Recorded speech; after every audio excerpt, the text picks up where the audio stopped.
सभी अतिथियों का जम्मू कश्मीर की धरती पर स्वागत करता हूं और आयोजन से जुड़े सभी साथियों के प्रति हृदय से आभार भी व्यक्त करता हूं। मुझे लगता है कि इस तरह के आयोजन जीवन में ठहराव लाते हैं ताकि हम ठहर कर कुछ क्षण के लिए आत्ममंथन कर सकें और ठहराव के पलों में एक साथ अपने अतीत और भविष्य दोनों पर गहरी नजर डाल सकें। मेरा विश्वास है कि आज हम एक ऐसे ही ऐतिहासिक क्षण के साक्षी बन रहे हैं। मेरे जहन में वेन सॉन्ग के लिखे हुए शब्द सुनाई पड़ रहे हैं और इस कार्यक्रम के बहाने से मैं नालंदा की उस 9 मंजिला लाइब्रेरी को याद कर रहा हूं जिसे 3 भागों रत्नादि, रत्न सागर और रत्नरंजक में बांटा गया था और उसे दुनिया की सबसे बड़ी लाइब्रेरी के रूप में जाना जाता था। आज मैं श्रीनगर नालंदा डायलॉग के माध्यम से कुमार जीव को भी याद करना चाहता हूं, जिन्होंने कश्मीर में बौद्ध धर्म की शिक्षा ली और महायान के महानतम ग्रंथ लोटस सूत्र का चीनी भाषा में अनुवाद भी किया। मैं कश्मीर में बुद्धिज्म के महान गुरु बंधु दत्ता को भी स्मरण करना चाहता हूं। कश्मीर के जाने माने स्कॉलर्स संत धर्ममित्रा वसुगुप्त, उत्पलाचार्य, अभिनव गुप्त, कल्हण, मम्मट और आचार्य क्षेमेंद्र को भी मैं याद कर रहा हूं और उनके साथ मैं नालंदा के प्रसिद्ध आचार्यों में से एक नागार्जुन और उनके शिष्य आर्यदेव को भी स्मरण कर रहा हूं। कश्मीर और नालंदा के ज्ञान के केंद्र और विद्वानों ने मिलकर पूरे विश्व की सबसे प्राचीन और निरंतर जीवित सभ्यताओं को निर्मित किया है और इस सभागार में उपस्थित प्रत्येक व्यक्ति भारत की उस महान सभ्यता का उत्तराधिकारी है।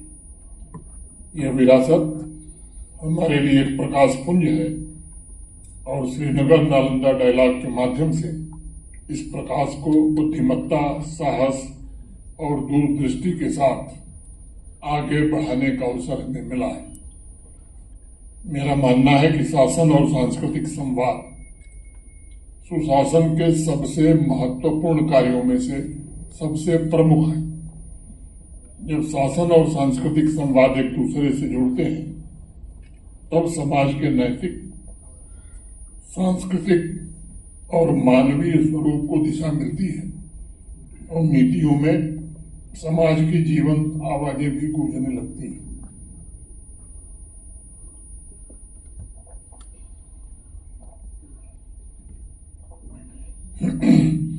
जब शासन सांस्कृतिक संवेदनशीलता से जुड़ता है तो वो अधिक मानवीय हो जाता है, अधिक समावेशी और अधिक विविधतापूर्ण बन जाता है।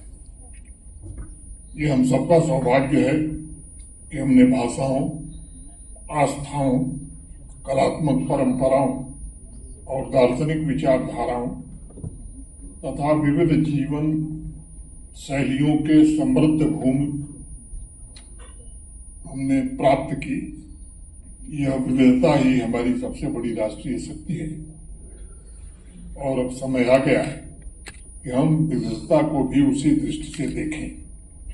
बिहार से जम्मू कश्मीर, तमिलनाडु के मंदिरों से लेकर लद्दाख के मठों तक, काशी के घाटों से लेकर कश्मीर की वादियों तक, हर क्षेत्र अपनी विशिष्ट सांस्कृतिक पहचान और जीवन लय को संजोए हुए है। हमारा साझा उद्देश्य इन विविधताओं को एक ऐसी सामंजस्यपूर्ण धारा में जोड़ना होना चाहिए जो भारत की सामूहिक चेतना को और अधिक समृद्ध कर सके। उस विविधता में अगर आप देखेंगे तो भारतीय सभ्यता की पहचान सदैव से ही उसके ज्ञान केंद्रों में ही रही है। नालंदा हो, तक्षशिला हो, विक्रमशिला हो, अनेक ऐसे संस्थान और विश्वविद्यालय ये केवल शिक्षा के केंद्र नहीं थे, बल्कि ये वैश्विक विचार विनिमय के सबसे बड़े केंद्र थे उस जमाने के। प्रोफेसर सिद्धार्थनाथ सिंह जी अभी मेरे पूर्व बता रहे थे, जहाँ चीन, कोरिया, जावा, फारस, अरब देशों से लोग कठिन यात्राएं करके आते थे। मैं नालंदा को जीवंत ज्ञान ब्रह्मांड के रूप में देखता हूं, और वो अपने युग का बौद्धिक विवेक था, जहां तर्कशास्त्र, व्याकरण, चिकित्सा, गणित, दर्शन, धर्म और कलाओं पर हजारों विद्वान गंभीर अध्ययन और विमर्श किया करते थे। करूंगा हमें शासन, संस्कृति, विज्ञान और वैश्विक संवाद के हर क्षेत्र में युवाओं की सक्रिय भागीदारी सुनिश्चित करनी होगी। जब जम्मू कश्मीर के युवा नालंदा की परंपराओं से जुड़ेंगे, जब भारत के नौजवान दुनिया के अन्य देशों के युवाओं के साथ मिलकर काम करेंगे, तब केवल नॉलेज का नहीं, बल्कि विश्वास, मित्रता और शांति का भी निर्माण होगा। इसके साथ हमें अपनी सॉफ्ट पावर को और सशक्त बनाना होगा, कल्चरल डिप्लोमेसी को और प्रमोट करना होगा।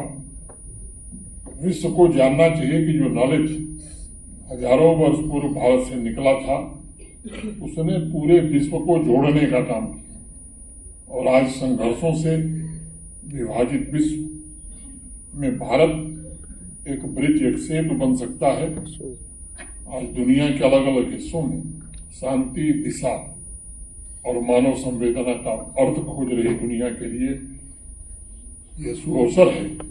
भारत के लिए भारत एक मार्गदर्शक बन सकता है। तीव्र तकनीकी परिवर्तनों के इस युग में भारत नॉलेज और इनोवेशन के संतुलन का उदाहरण प्रस्तुत कर सकता है।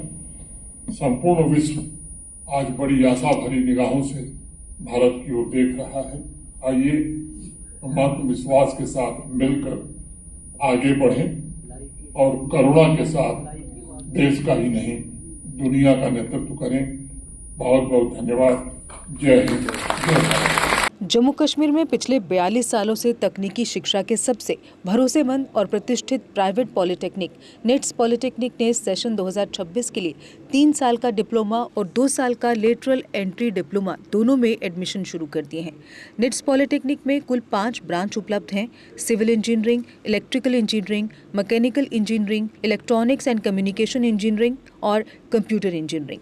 निट्स पॉलिटेक्निक में एक्सीलेंट इंफ्रास्ट्रक्चर, हाईली क्वालिफाइड और अनुभवी faculty, well equipped labs, modern workshop है। स्टूडेंट्स के लिए स्कॉलरशिप भी उपलब्ध है।